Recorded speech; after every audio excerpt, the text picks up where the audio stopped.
Guys নিয়ে আসলাম আপনাদের জন্য আরও একটি নতুন ভিডিও। তো আজকে ভিডিও দেখাবো কীভাবে আপনারা আপনাদের ফেসবুক প্রোফাইলে নিক নেম অ্যাড করবেন।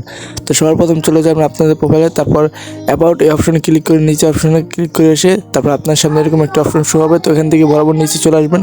তো এখানে দেখতে পাচ্ছেন অ্যাড আদার নেমস। তো এখানে ক্লিক করে তারপর আপনার সামনে এরকম একটা অপশন চলে আসবে। তো এখানে আপনারা যে নামটি দিবেন তো সেই নামটি বসিয়ে দেবেন। তো আমি একটি নর্মালভাবে একটা নাম দিয়ে দিয়েছি। তো ওকে গাইস, নামটি দেওয়ার পরে এখানে দেখতে পাচ্ছেন সেভ অপশন। তো এই সেভ অপশনের উপর একটি ক্লিক করে দিবেন। ওকে গাইস, সেভ অপশনের উপর ক্লিক করে দেওয়ার পর কিছুটা লোডিং নেবে, তারপর ব্যাকে চলে আসবেন। তো ব্যাকে চলে আসার পর একটু স্ক্রল ডাউন করে উপরে যাবেন। তো এখানে আমি একটু ওয়েট করছি।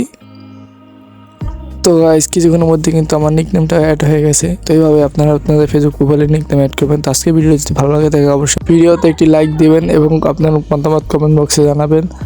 আর আমাদের চ্যানেল নতুন হয়ে থাকলে আমাদের টেক আবেদন ইউটিউব চ্যানেলটি সাবস্ক্রাইব করে পাশেই থাকবেন।